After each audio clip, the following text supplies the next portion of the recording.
Assalamualaikum warahmatullahi wabarakatuh. Berjumpa lagi dengan saya Kuku Nugroho di kuliah From Line ya. Oke, mata kuliahnya komunikasi data begitu. Kemudian bab 6 tentang layer data link, ini bagian keempat. Oke, ini bagian keempat ya. Nah, ini bagian keempat, sebelumnya bagian ketiga, sebelum lagi bagian kedua, sebelum lagi bagian satu. Artinya apa? Ini udah bagian keempat loh ya. Jadi kalau mau menyimak video ini dan memahaminya, maka diwajibkan menyimak yang ketiga, yang kedua, dan ke satu. Itu maksud saya. Oke, di bagian keempat ini nanti kita bicara tentang metode dalam menggunakan media. Jadi seperti itu. Jadi dalam menggunakan media, dalam mengirimkan si deretan bit itu pakai metodenya. Kalau dipakai protokolnya internet, itu kan ya. Metodenya itu salah satunya itu pakai ini. Salah satunya ya, emang pakai ini ya. CSMA CD ya. CSMA CSMA CD. Nah, CSMA CD itu apa? Nanti kita bahas ya. Oke. Oke, sebelum ke situ, sekali lagi pembahasannya tentang Ethernet, begitu. Dan yang kita bahas adalah metode untuk menggunakan media, begitu ya. Oke, nah ini flashback materi sebelumnya, kita bahas tentang sublayer yang ada di data link. Kita bahas sublayer yang ada di data link, ada dua sublayer, yaitu LLC sama MIC, begitu kan ya. Di MIC ada satu fungsi di sini, ini fungsinya adalah menempatkan data fisik atau deretan bit ke media. Nah, ini maksud saya seperti ini. Jadi, bagaimana menempatkan data fisik tadi? Salah satunya adalah pakai metode. Ya, salah satunya caranya itu pakai metode. Ya, metodenya itu salah satunya metode itu aturan ya, algoritma aturan sama aja.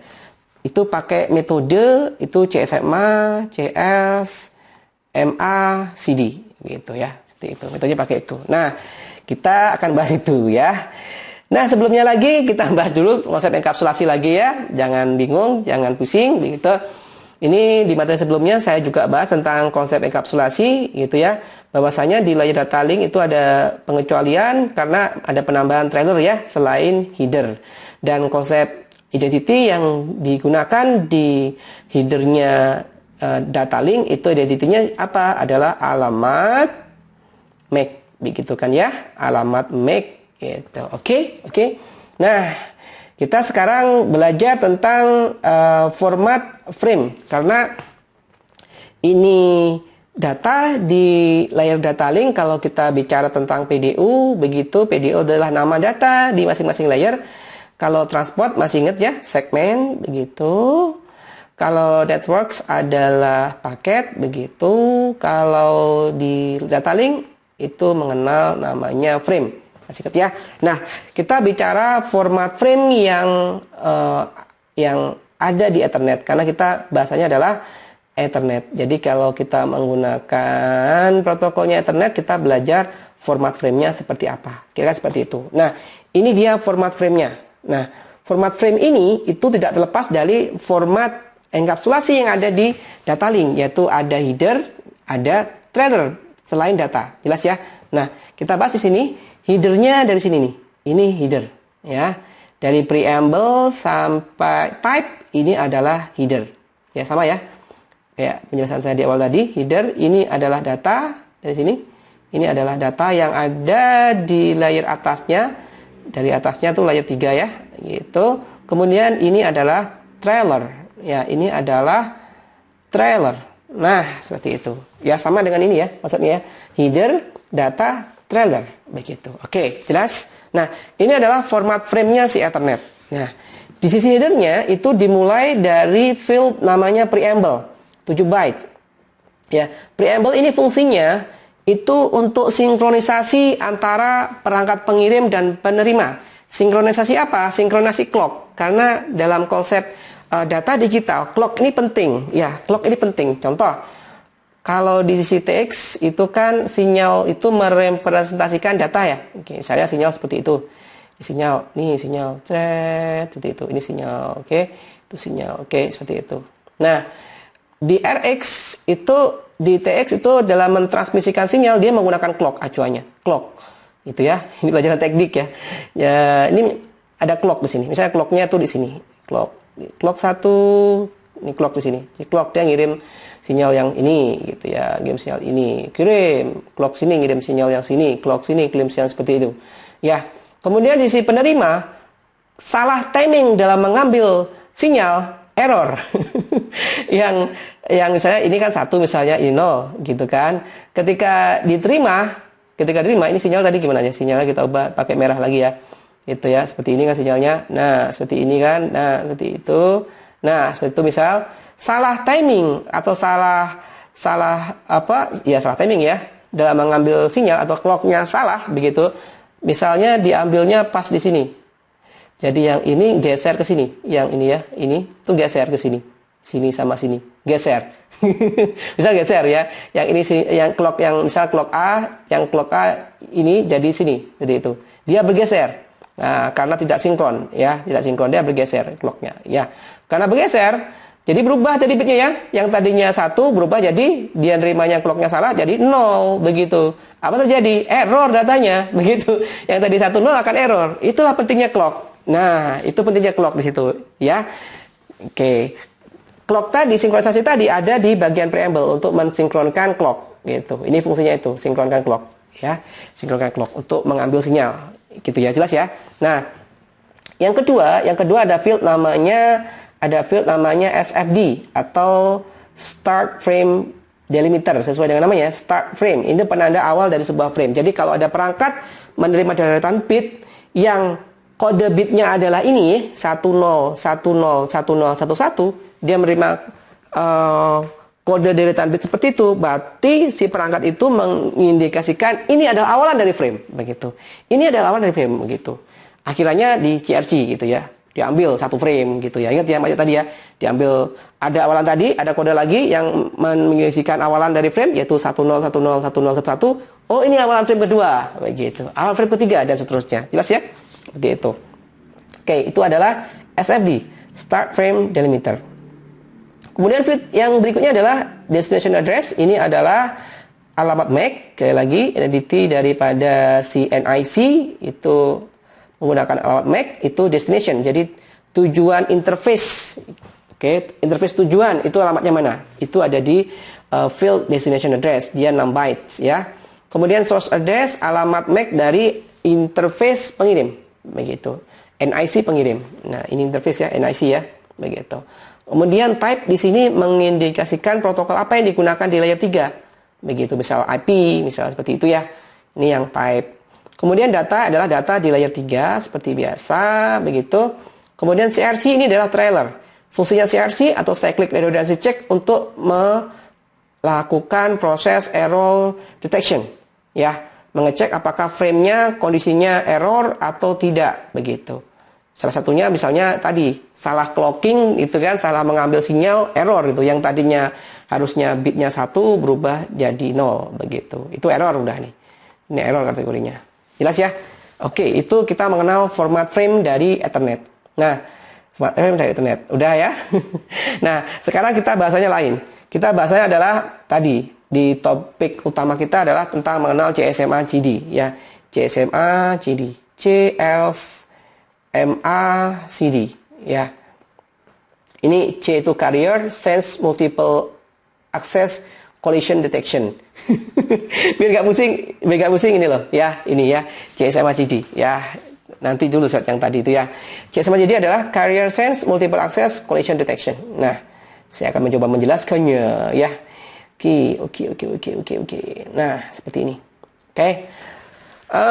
Artinya seperti ini. Multiple access adalah caranya adalah artinya adalah bagaimana caranya menggunakan satu media gitu. Oke. Bagaimana caranya menggunakan satu media begitu, satu media untuk beberapa user, end user. Jelas ya? Kan multiple access, yang mengakses itu beberapa. Nah, medianya berapa? Satu. Itu artinya itu, multiple, beberapa users yang menggunakan media. Artinya multiple access. Jelas ya? Jadi bagaimana caranya? Satu media digunakan oleh beberapa users. Itu artinya multiple access. Caranya gimana dalam menggunakan media untuk mengirimkan data? Caranya adalah dengan menggunakan konsep carrier sense. Mendeteksi apakah ada user yang menggunakan si media, gitu. Artinya carrier sense, mendeteksi sense, gitu kan, sense, mendeteksi. Oke. Kemudian dalam mendeteksi itu, selain mendeteksi apakah ada yang menggunakan, kedua dia harus mendeteksi juga apakah di dalam saluran itu ada collision. Nah, begitu. Pusing kan? Gitu. Jadi deteksi dalam mengirimkannya tadi, pertama ada deteksi apakah ada yang menggunakan, carrier sense. Kedua, deteksi apakah dalam saluran ada collision. Gitu, ya. Itu yang kedua. Oke. Secara flowchart itu seperti ini ya. Ini station, ini PC atau komputer. Jadi PC untuk mengirimkan data, dia listen to sense, sama aja. Dia listen atau melihat apakah saluran ada yang menggunakan, atau di bahasa di sini listen for activity, artinya apakah saluran ada yang make, gitu ya. Atau bahasa di sini detect activity, artinya apakah ada saluran yang make, gitu ya, seperti itu. Kalau ada, dia nunggu balik ke sini lagi ya, nunggu. Ya, kemudian listen lagi, deteksi lagi. Ada saluran yang make, ada, nunggu, balik lagi ya, muter lagi. Ada yang make, nunggu, seperti itu. Dia deteksi, gitu ya, paham ya? Cara seperti itu.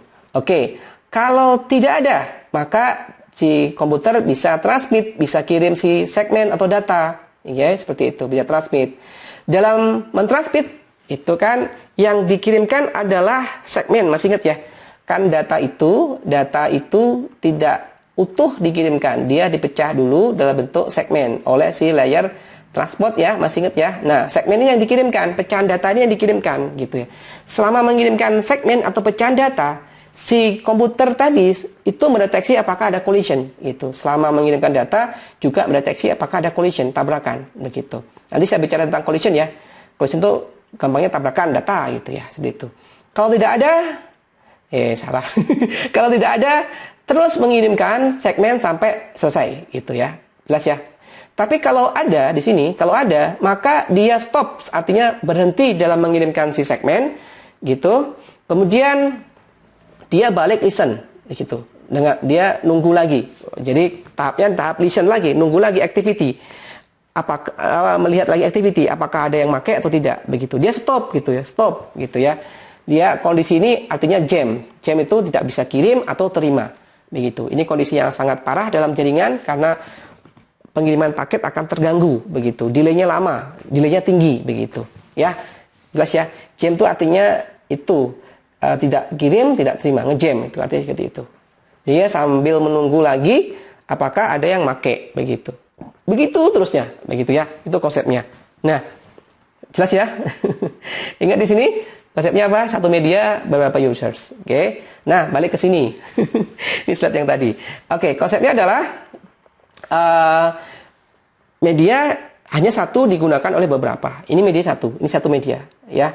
Untuk mengilustrasikan konsep CSMA CD. Ini satu media, ya, satu media. Oke, digunakan oleh beberapa. Dan konsepnya tadi saya bilang konsepnya adalah yang dikirimkan adalah si segmen, pecahan data. Nah, misal P1 ingin mengirimkan segmen, ya. Dia pertama detect activity, masih ingat ya, detect activity. Misal activity nggak ada yang pakai itu saluran, maka yang diputuskan oleh P1 adalah langsung kirim segmen, begitu kan? Nah, segmen kirim, segmen 1, begitu kan? Segmen 2, segmen 3, segmen 4, dan segmen 5. Begitu, jelas ya? Oke. Setelah itu, setelah kebetulan PC2 juga ingin mengirimkan data, ya. Oke, kebetulan mengirim data, begitu. Oke. Nah, data yang dikirimkan tentu saja kan segmen ya. Misalnya juga segmen 1, segmen 2, segmen 3, segmen 4, dan segmen 5. Seterusnya ya, seperti itu. Nah, sebelum mengirim data, PC2 ngapain? Detect activity. Masih ingat ya, detect activity. Nah, seperti itu. Bisa dilihat di sini. Misal ini sinyal ya. Sinyal tuh baru sampai sini tuh. Sinyal sampai sini. Sinyal yang merepresentasikan data. Masih sampai sini. Kalau sini kosong, nggak ada apa-apa. Ketika dia detect, nggak ada sinyal kan? Atau nggak ada data, nggak ada yang make, begitu kan? Kalau tadi secara flowchart nggak ada yang make, begitu, nggak ada yang make, apa yang terjadi? No activity apa? Transmit. Dia harus bisa memutuskan, saya juga harus bisa transmit dong, karena nggak ada yang make, gitu ya. Jelas ya? Di 2 deteksi si saluran, nggak ada yang make. Oke, saya kirim. Padahal sebentar lagi segmen dari PC1 akan datang begitu. Wah, kebayang ya kalau ini mobil gitu ya. Ini ada yang mau datang tuh deretan mobil. Ini juga mau kirimkan mau deretan mobil begitu kan. Oke, kebayang kan apa terjadi? Ini kirim, ini kirim. Terjadi apa? Dar, tabrakan. Gitu kan? Tabrakan segmen. Nah, di segmen ini segmen dari PC1 dan PC2 terjadi tabrakan. Begitulah. Kalau terjadi tabrakan itu ibaratnya seperti ini. Ini kan sinyal begitu kan? Sinyal dari PC1. Oke. Kemudian ini ada sinyal dari PC2 begitu ya. Sinyal dari PC2 begitu. Sinyal ini kalau ditambahkan jadinya apa? Gede yang betul-betul kan? Oh, gede kan, tambah gede kan? Nah, ini mengindikasikan collision kalau amplitudenya gede. Nah, seperti itu. Kalau dari prakteknya ya seperti itu. Nah, seperti itu. Collision karena sinyalnya dia amplitudenya gede. Wah, ada collision nih. Begitu. Ya. Jelas ya, seperti itu. Itulah collision. Nah, supaya tidak terjadi collision, maka perlu adanya metode untuk mengatur bagaimana si komputer itu menggunakan si media. Begitu. Ya. Tapi sangat disayangkan walaupun diatur, itu tetap aja collision. Ya, ingat ya, walaupun diatur tetap aja ada collision. Ya, karena tadi, ya, tadi itu masalah di sini tadi, ya. Karena itu tadi ya, walaupun diatur tetap ada collision. Apalagi nggak diatur, maksudnya gitu ya. Apalagi nggak diatur oleh metode namanya CS sama CD ada collision, apalagi nggak diatur, begitu ya. Oke, jelas ya. Nah, itu dalam prakteknya seperti itu. Tapi santai saja. Kenapa santai saja? Karena metode CS sama CD itu akan ada pada tipe Ethernet dengan namanya adalah ini. Masih ingat ya? 10 base 5. Dan pada tipe Ethernet 10 base 2. Masih ingat? Nah, kenapa saya bilang tenang? Karena kedua tipe Ethernet ini menggunakan apa? Kabel koaksial begitu ya. Pertanyaan saya, apakah sekarang komputer pakai kabel koaksial? Tidak. Pakainya UDP, tenang aja ya. Kalau pakai UDP berarti tipenya beda, tipe Ethernetnya beda, jelas ya. Tipe Ethernetnya beda. Tipenya apa? Lihat video sebelumnya. Gitu ya. Oke, jelas ya. Nah, seperti itu maksud saya. Nah, santai aja. Tapi karena kita belajar konsep basic knowledge gitu ya, artinya kita ahli di bidang jaringan komputer, kita harus belajar basic knowledge. Ini penting menurut saya. Asli, ini penting ya. Basic knowledge itu penting. Pemahaman sebagai background awal begitu ya. Ya, walaupun sudah nggak dipakai lagi sih CSMA CD begitu ya. Karena sekarang dalam mentransmisikan data, jalur itu sudah terpisah antara transmit dan untuk receive dalam satu media gitu, dalam satu kabel begitu ya. Itu sudah terpisah. Jadi santai aja, nggak perlu diatur pakai metode carrier sense, kirim aja gitu ya. Jelas ya. Oke, sekarang yang terakhir kita bahas tentang alamat MAC karena ini identity yang penting dalam sebuah konsep layer 2. Ini identity yaitu alamat MAC. Oke, karena penting maka kita bahas. Oke, langsung aja. Alamat MAC itu penulisannya dalam bentuk heksadesimal, masih ingat ya? Heksadesimal. Tapi sebelumnya kita flashback, masih ingat alamat MAC itu berapa bit? Bingung, berapa byte? Ada 6 byte ya, ada 6 byte begitu. Oke, ada 6 byte. Oke, 6 byte berarti 6 kali 8 berapa? 6 kali 8 itu adalah 48 bit begitu ya. Nah, jelas kalau ditanya byte 6, ditanya bit 48. Oke, jelas. Oke, penulisannya ada bentuk heksadesimal ya. Oke, heksadesimal itu contohnya ini loh, 9000 4E 90 1B E6 itu heksa ya. Itu heksa. Oke, sudah. Nah, alamat MAC ini ya, alamat MAC ini itu sebenarnya ada 2 identity lagi. Oke. Alamat MAC itu sebenarnya dibagi 2 identity lagi begitu ya. Dibagi 2 identity lagi ya. Identity pertama untuk vendor, identity kedua baru untuk alamat si NIC atau interface-nya. Nah, begitu. Identity pertama untuk vendor, identity kedua untuk alamat NIC-nya, alamat hardware-nya begitu. Karena dibagi 2, maka 6 bagi 2 berapa? 3. Berarti 3 byte. 3 byte itu untuk identity vendor, 3 byte untuk identity hardware atau perangkat. Ya, jelas ya.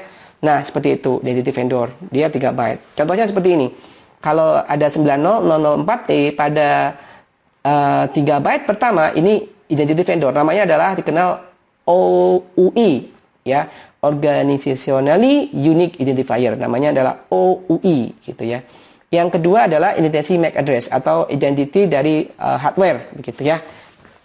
Ya, hardware si NIC, begitu. Oke, itu aja deh tentang MAC. Nah, jangan terlalu bahas lebih lanjut, gitu ya. Cukup mau kenal MAC, ya seperti itu, ya. Ini MAC, begitu. Ya, ini adalah MAC, gitu ya. Intinya itu, ya.